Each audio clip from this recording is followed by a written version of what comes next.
Well, good evening, Central Georgia. Hopefully you're having a fantastic Friday night. Now, Hurricane Erin, earlier it turned into a hurricane and it's gaining strength as it's getting closer to the Lesser Antilles. But thankfully, we're predicting this to make a northward curve and move away from Central Georgia. So I'll show you all the details here. Here's a closer view of Hurricane Erin. So it has winds of up to 85 miles per hour, which it's a noticeable increase as compared to what it was a couple of hours ago. When I did my last stream, it was at around 75 miles per hour. And the pressure has also dropped to 982 millibar, so a 10-degree difference in millibar, which means that the lower the pressure, the stronger the storm is getting.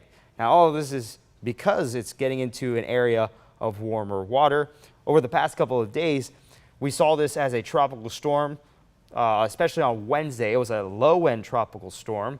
Winds were closer to the 70s, then eventually increased, and then it became a hurricane as of earlier today. So there you can see it's getting closer to the Caribbean. Here's the projected path by the National Hurricane Center. So by tomorrow, as it gets into that area of warmer water, finally it's feeding off of the jet fuel of what we call warm water. Tomorrow it should intensify into a Category 2 storm with winds of up to 105 miles per hour. So for a storm to reach Category 2 strength, it should reach 96 miles per hour. So it'll be well over that threshold. Then by Sunday, it should turn into a Category 3 hurricane. So Category 3 hurricane is now the official threshold for a major hurricane. So Hurricane Erin, not only would it be the first hurricane of the season, but it will also be the first major hurricane of the season. And it won't stop there. The National Hurricane Center is forecasting this to get even stronger and reach Category 4 strength. For reference, winds of up to Category 4 strength is 130 miles per hour. And by the track by the National Hurricane Center, it's forecasted to reach 145 miles per hour winds. So it should be a beast of a storm, especially as we get to the early parts of the next work week. Now, around that time, the storm is forecasted to make a curve northward.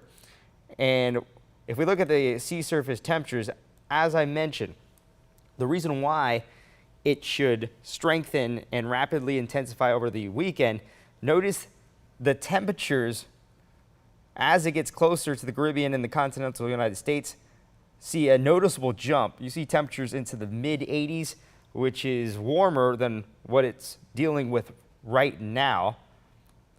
So that's the reason why we're expecting that rapid intensification from a Category 1 to an eventual Category 4 storm in the span of 48 hours. So the reason why it's making that northward curve, once again, is because we have two areas of high pressure nearby. We have the Bermuda High off towards the Atlantic, and then we have another ridge of high pressure, just basically means an extended area of high pressure over the inland United States. That high pressure system will act as a shield over central Georgia and much of the United States, and that's going to push the hurricane away from us. Think of high pressure being the exact opposite of a low pressure system. So since that system or that high pressure area will push the hurricane away from us, that hurricane is going to go into an area of least resistance. And also we have that Bermuda High, that system in the Atlantic. The clockwise winds will pull the hurricane towards the north. That's why we're expecting that curve, and then that area of high pressure over the inland United States will push it away from us. So this is the reason why we're very certain that we will not see any impacts from Hurricane Erin. So thankfully, as we take a look at the ensemble models, here's the Euro, we've seen constant certainty, model agreement of this path threading the needle in between the island of Bermuda and the coast of the Carolinas. So once again, most of the models has the storm going away from the United States. We do have one outlier by the Euro that has the storm grazing the Outer Banks, not necessarily making landfall, but grazing it. And bringing some impacts towards the Outer Banks. But thankfully, the majority of the models has us getting closer to the island of Bermuda. But one thing that's noticeable too is that none of the models has this going directly over the island of Bermuda, which is a good thing. Here's the GFS ensemble. This is the other major model that we use, showing almost the exact same thing. Now, the thing I like about the GFS is that we're not seeing any outliers, just like the Euro that has this getting close to the coastline. All of this is just showing great agreement of showing the same path, taking a path in between the island of Bermuda and the Carolinas. So here is the long-range future view showing, once again, the GFS and the Euro model. The Euro model is the blob in blue. The GFS is the blob in green. So once again, taking on that path that the National Hurricane Center track suggests, taking that northward curve by the start of the next work week. The GFS has the storm getting closer to Bermuda. Once again, the center does not go over the island completely. The Euro has the storm get closer to the coastline, but as I mentioned many times before, both models have this storm completely missing the United States.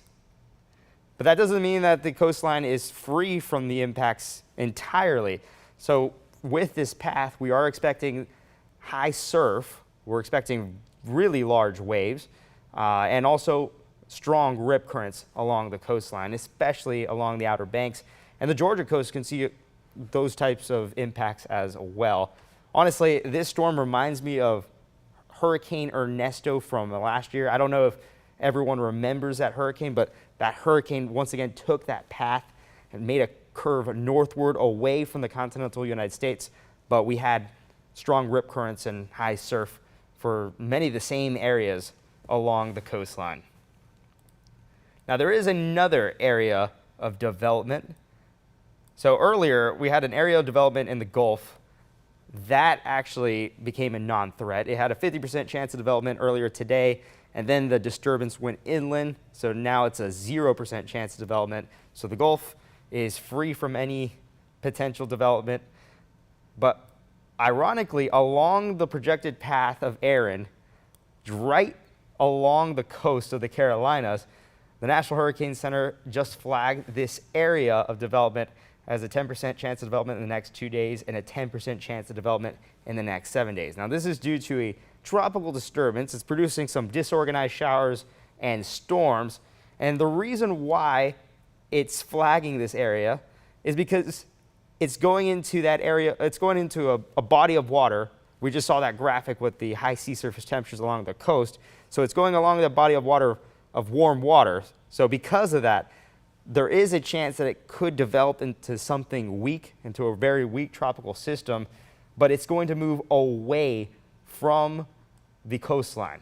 So if it does develop, once again, it's going to be a fish storm where it's not going to affect anyone. And the National Hurricane Center, in their discussion, said that by Monday, it should enter an area where, once again, the conditions become less favorable for development. So really, we don't have anything to worry about with this yellow blob right here along the coastline. So great news so far on this Friday night. Once again, in terms of hurricane frequency, we are behind schedule. So the average hurricane develops on August 11th. We are 4 days behind that average. It's August 15th. We had Erin develop earlier this morning. And it looks like we could be behind schedule on the overall amount of storms that develop between August and October. So far, we've had a couple of storms that developed in August. We had Tropical Storm Dexter that formed earlier this month, and that's it. Other than that, we've had Tropical Storm Barry that formed in late June, and Tropical Storm Chantal that formed in early July. So the only storm that developed in August was Tropical Storm Dexter. So we've had one storm before Erin. And once again, we have 11 to 12 named storms between August and October. But the peak of hurricane season occurs in early September. So the activity can easily ramp up once we get into September or even late September. For those of you who remember, Helene officially developed in late September, and it developed extremely quickly. So we still have a long ways to go, but it's looking good as of right now that we could be below average in terms of named storms in between the period of August and October. So here are the names after Erin. So Erin officially became a hurricane today, and we're not expecting any named storms anytime soon. And when I mean anytime soon, I mean in the course of the next 7 days. But if anything does develop, and there is definitely going to be another storm this tropic season, of course, that's a given, it will be the name Fernand. So that's the next name on the list, the letter F, Fernand. And then we have Gabriel, and then we have Humberto. Humberto will be the letter H. Of course, last year we know the letter H storm was Helene. So the letter H this year would be Humberto.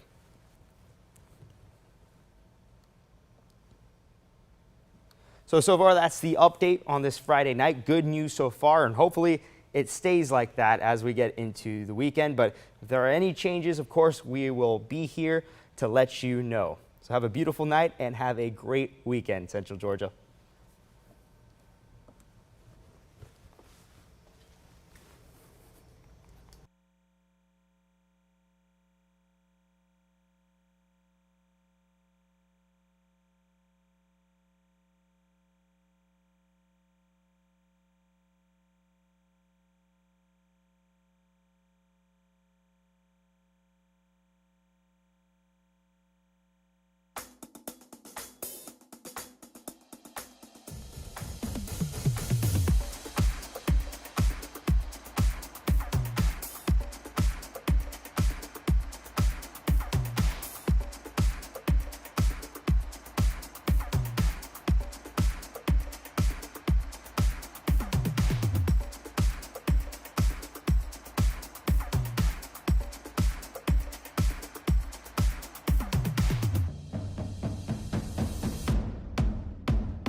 Hurricane Erin has continued to gain strength, and right now it's getting closer to the Lesser Antilles with winds up to 85 miles per hour, moving towards the west-northwest at 17 miles per hour. And as we get into the weekend, it should rapidly intensify. By tomorrow afternoon, it should be a Category 2 hurricane. Then by Sunday, should turn into our first major hurricane of the season, as we're expecting Category 4 strength around that time.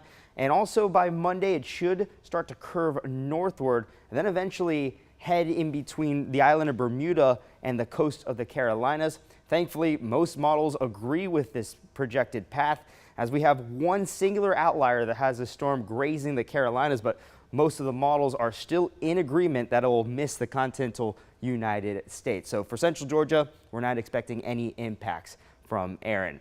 Now we have one more area of development. This was actually flagged just now by the National Hurricane Center, and the area is actually along the path of Hurricane Erin. Now, once again, this is along the coast of the Carolinas, has a 10% chance of development in the next 2 days and a 10% chance of development in the next 7 days. Now, this is associated with a potential tropical disturbance, but thankfully the National Hurricane Center just said in their recent update that they're expecting this disturbance to move off towards the east and go towards an area that is unfavorable for further development.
By Bucky Holland Heating and Air.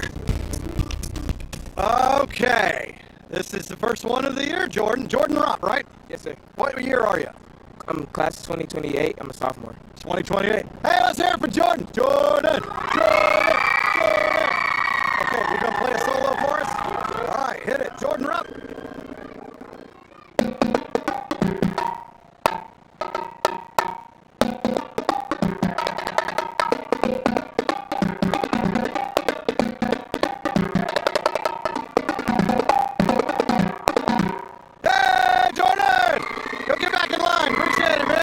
That's awesome. I love the band stuff. I know it's hot out here for you guys. Thank y'all for being here. It's so hot. It's so hot. It's so hot. But that cloud over there is helping out so much. Here's what's going on as we look at the sky cam. We're going to do Dublin this time, picking on one of the really hot spots out there. 94 that feels like 109. Oh, boy, what happened, August? You had us fooled there for a minute. You had some great weather, and then just in time for football season, you came in and changed the tune. So, a shower or thunderstorm possible tonight. Look at the numbers. Gordon, 99. Warner Robins, 96. Eatonton, 97. The heat index, crazy. 109, 110. How they get in the pads and helmets in this, I don't know. But they're used to it. They've been out in it all summer. Upson County, a little bit of rain there. Hancock to Washington County, a few sprinkles. As we roll on down, not seeing a whole lot yet. Most of everything has been on off toward the west. Southern counties are looking kind of quiet. Again, that could change as we go through tonight. Be a different story if we were in Alabama. They've had some pretty active weather out there, so if their football season may actually have a little bit of a delayed start. Here's a look at future view as we go through tonight. Again, don't get too locked in on where these blobs are. It just shows the potential for a shower, maybe a thunderstorm. As I mentioned earlier, we don't really want the thunderstorms because if there's lightning close enough to these games, that's a 30-minute delay every time when they're within range. There's later on tonight, anything that we do see would clear out. Now, the good news is that the cloud tops from all the stuff to the west have been kind of hanging over it, so hopefully that's going to help take some of the numbers off as far as heat is concerned. There's tomorrow afternoon into tomorrow evening, a stray shower storm there, very August-like. This will get us into Sunday, where at least the latest round of the graph is not showing a whole lot. We'll see how that plays out. Let's just a quick look at Hurricane Erin. Yes, it's a hurricane now. Winds are at 75 miles per hour. And look at this track. Still on pace to be a major hurricane as we go through the weekend into next week. A Cat 3, a Cat 4. You definitely don't want to see that thing touching shore, and it looks like we're going to get lucky still. The track is still very solid, that it'll go kind of between Bermuda and the Outer Banks of North Carolina, which is a good thing. And the GFS and Euro are pretty much in agreement with that. Euro does tend to trend a little bit farther toward the west and blue there. But hopefully we can get this thing on through here without it bothering anybody. How about the numbers? Well, they are stout. We're looking at 70s in the morning. Tomorrow afternoon, we're going to put some 90s back up again. It's the same thing all weekend. 70s for Sunday morning. By Sunday afternoon, we are back in the 90s once again. So we'll pop on over to the 7-day where you can see August doing August things. Wouldn't you know it? The hottest day of the whole stretch is right now. That's the way it goes sometimes. All right, so we'll just see if we can keep some rain away as we go on through tonight. We're going to break. Is that there? We're going to bump to break. We're doing something. We're coming back.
Hurricane Erin has continued to gain strength, and right now it's getting closer to the Lesser Antilles with winds up to 85 miles per hour, moving towards the west-northwest at 17 miles per hour.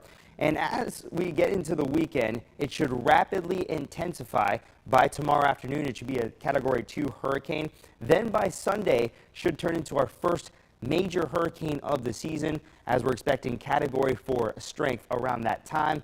And also by Monday, it should start to curve northward and then eventually head in between the island of Bermuda and the coast of the Carolinas. Thankfully, most models agree with this projected path, as we have one singular outlier that has a storm grazing the Carolinas, but most of the models are still in agreement that it will miss the continental United States. So for Central Georgia, we're not expecting any impacts from Erin. Now we have one more area development. This was actually flagged just now by the National Hurricane Center, and the area is actually along the path of Hurricane Erin. Now, once again, this is along the coast of the Carolinas, has a 10% chance of development in the next 2 days and a 10% chance of development in the next 7 days. Now, this is associated with a potential tropical disturbance, but thankfully the National Hurricane Center just said in their recent update that they're expecting this disturbance to move off towards the east and go towards an area that is unfavorable for further development.